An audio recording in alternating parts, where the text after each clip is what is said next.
They started some pile driving for the nature center.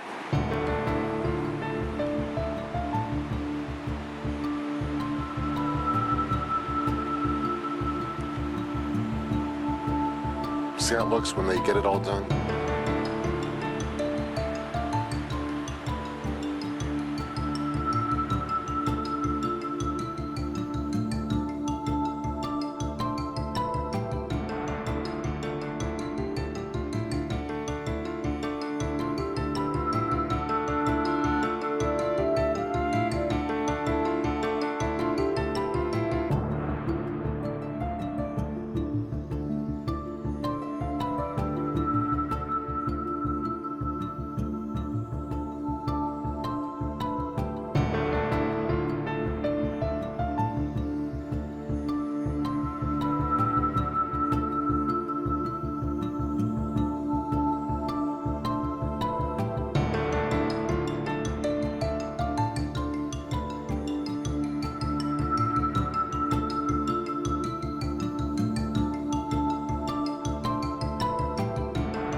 And now for the grand unveiling from your bullfrog.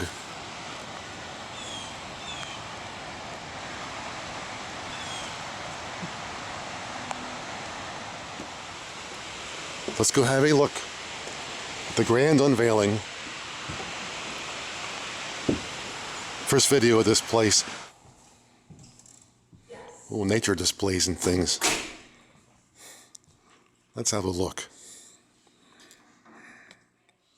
Really beautiful place. They did a nice job here.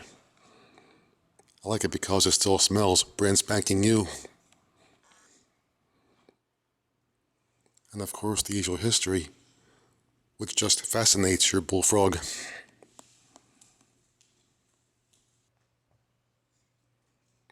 And as you can see, this place has some fascinating roots, beginning almost 400 years ago.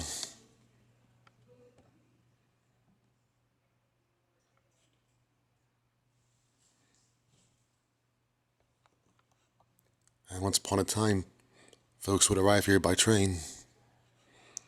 One can still ride the light rail here, but it's got about a half-mile walk from the light rail station.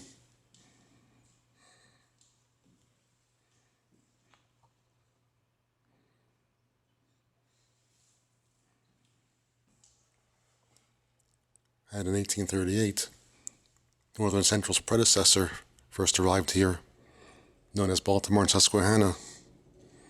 They were actually chartered in 1828, right after the B&O Railroad, and had their parade right after the B&O Railroad in downtown Baltimore. One-time Holland Station.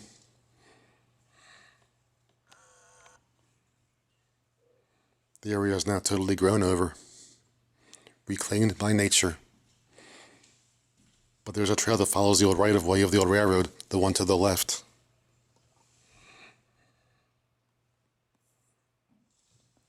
Lake Roland was built during the Civil War as Baltimore's first water supply. But by 1913, it ceased supplying water after being supplanted by Loch Raven Reservoir and later Prettyboy Reservoir.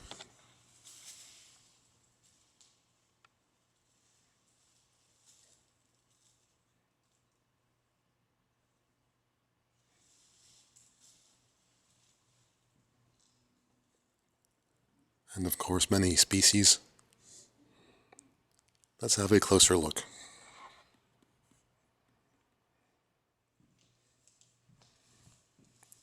I have one of those myself. They can live up to 100 years, believe it or not.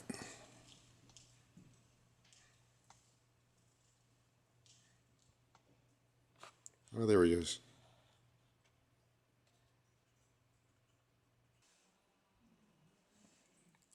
Many species of frogs here as well, many of which I've had myself as pets, including one of those pickerel frogs.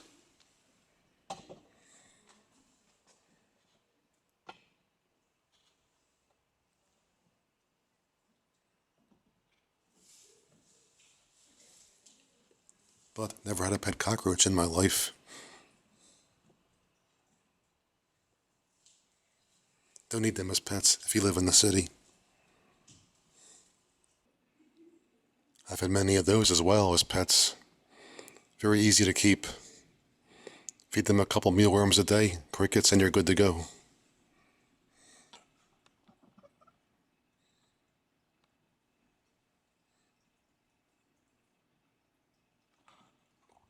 That's one of the larger ones I've seen, actually. The ones I've had weren't that big. There's a species called giant toad, which is also that big. That could very well be one. Your frogs aren't too hard to keep as pets. The requirement is they need live food. If it doesn't move, they won't see it.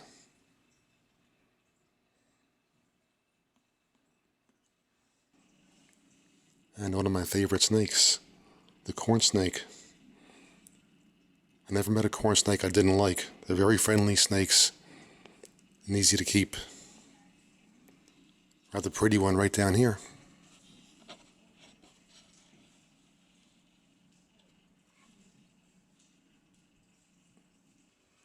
I was trying to get his face, but he won't show it.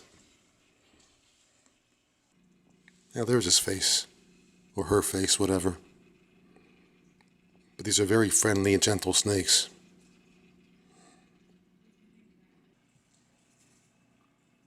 Water turtles are nice pets too. I've had a few of them in my time. Although this species I'm not too familiar with.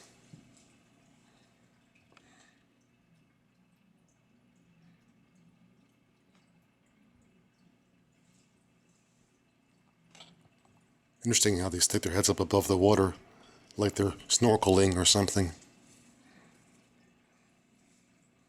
It looks like there's two, but there's just one there. That's the water refraction.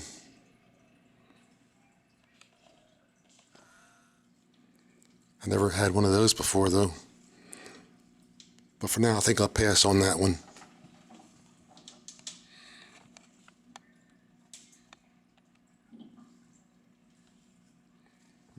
And there's his face. Hey, Snapper, what's up? That's a good name for him. Name him Snapper.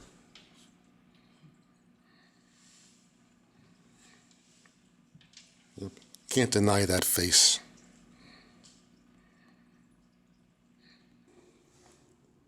There are many snake species here in Maryland, but only two are venomous: the copperhead and the rattlesnake. Needless to say, never had either of them for pets. Nice variety of stuffed animals as well.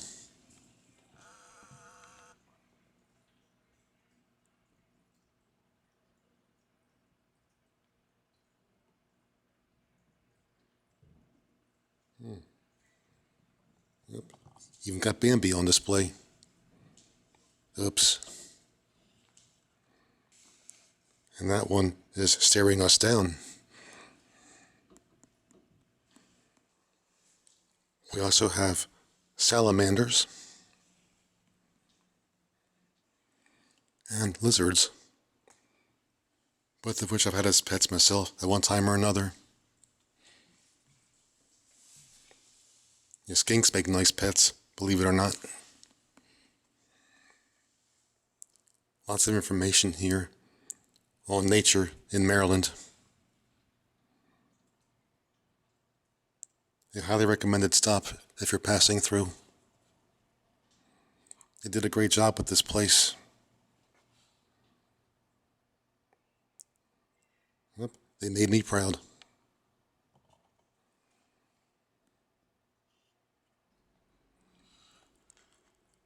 They did a great job with this place, and they have a nice staff here to help you with interpretation of everything.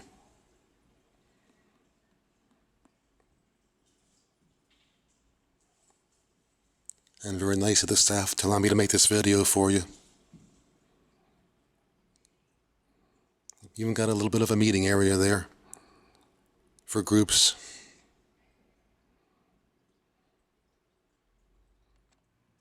And apparently Dolly and the snapping turtle are hitting it off.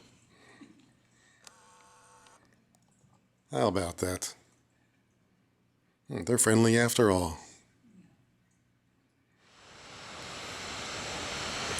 As I said, great place to visit. And my dear thanks to the wondrous staff who allowed me to make this video for you. Much appreciated.